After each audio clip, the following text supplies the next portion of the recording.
Edward Theodore Hein fue un asesino y ladrón de tumbas estadounidense.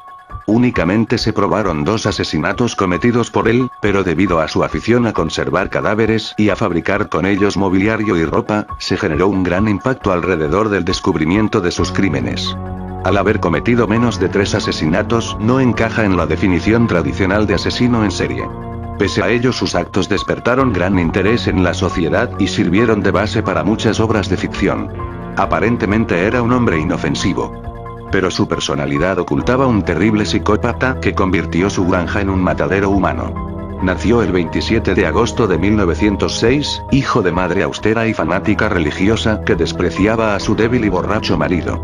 Cuando ambos discutían, que solían hacerlo con frecuencia, el hombre se emborrachaba y pegaba a sus 2 hijos.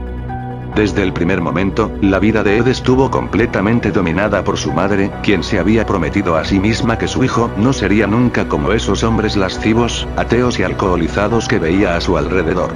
Seguía una disciplina muy dura castigando a sus hijos, e incapaz de darles el consuelo y el amor de una madre. Hein no tuvo contacto con otros niños, pues todo el mundo suponía ante los ojos de esa madre una amenaza para la pureza moral de su hijo. Así durante 39 años hasta que la mujer moría víctima de un ataque al corazón, dejando tras ella un hombre dependiente, reprimido y solo, en un mundo que apenas comprendía. Hein vivía solo desde la muerte de su madre en 1945 y se ganaba la vida haciendo toda clase de trabajos a los vecinos de Plainfield. Fue su habilidad en este tipo de trabajos, por la que este hombre de complexión débil, mediana edad, pelo rubio y ojos azules empezó a ser conocido entre las gentes del lugar como una persona trabajadora, cumplidora, fiable pero excéntrica.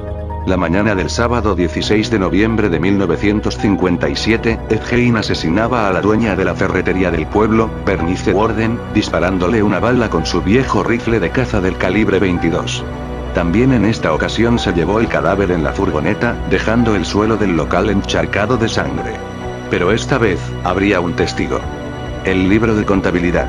En su última anotación, figuraba el nombre de Ed Hein, a quien habría vendido su último anticongelante. 2 oficiales de la policía arrestaron a Hein, mientras otros 2 se dirigían inmediatamente hacia su granja con la intención de llevar a cabo un registro. Al pasar dentro, el sheriff sintió como algo le rozaba el hombro, y al volverse se topó con un cuerpo decapitado de mujer con un profundo agujero en el estómago que colgaba del techo. Después de recuperarse del shock por el horror que habían presenciado, y tras pedir ayuda por radio, los 2 hombres volvieron a la casa. El cadáver colgaba de un gancho por el tobillo y con un alambre le habían sujetado el otro pie a una polea.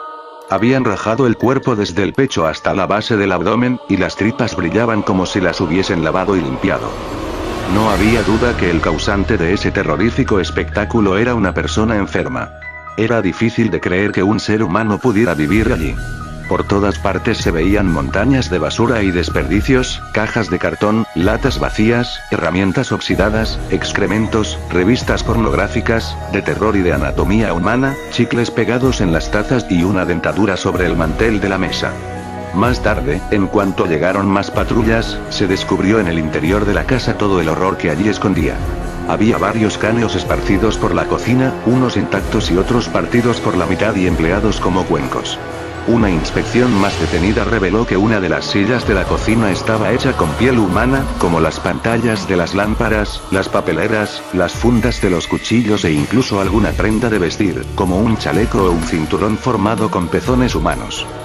Entre los más atroces descubrimientos, se encontraron unas cajas con los restos humanos pertenecientes a diferentes cuerpos sin identificar, el corazón y la cabeza amputada de Bernice Warden en una bolsa de plástico, una colección de 9 máscaras de piel humana con el pelo intacto, de las cuales, 4 colgaban en la pared que rodeaba la cama de Hein, etc. Había decorado el interior de su casa de madera con esas máscaras confeccionadas con tiras de piel procedentes de auténticos rostros humanos y con los cráneos colgados de las columnas de su cama. Muchos de los objetos domésticos y muebles que se descubrieron a raíz del arresto de Hein, procedían de las profanaciones de tumbas. Unas veces arrastraba cadáveres enteros hasta su casa, otras cortaba las partes más interesantes y se las llevaba como recuerdo. Después de correrse el rumor de que estaba destinada a convertirse en una atracción para turistas como la Casa de los Horrores. El caso de Ed Hein es, desde un punto de vista médico, uno de los más complejos de la criminología. voyerismo, fetichismo, travestismo y puede que necrofilia, integraban su personalidad. Sin embargo, a medida que se iba conociendo su verdadera historia, se hizo evidente que esas perversiones eran meras manifestaciones de una psicosis profunda, un trastorno mental que tenía sus raíces en la relación anormal que tenía con la madre. Hein murió por insuficiencia respiratoria el 26 de julio de 1984, tras décadas de reclusión en una unidad psiquiátrica, donde resultó ser un paciente modelo. En la actualidad, sus restos descansan en el cementerio de Plainfield, al lado de los de su madre. Además, cabe mencionar que películas como Psicosis, La Masacre de Texas o El Silencio de los Corderos y varias películas más, fueron inspiradas en este personaje. Bueno, gracias por ver este video, espero que les haya gustado.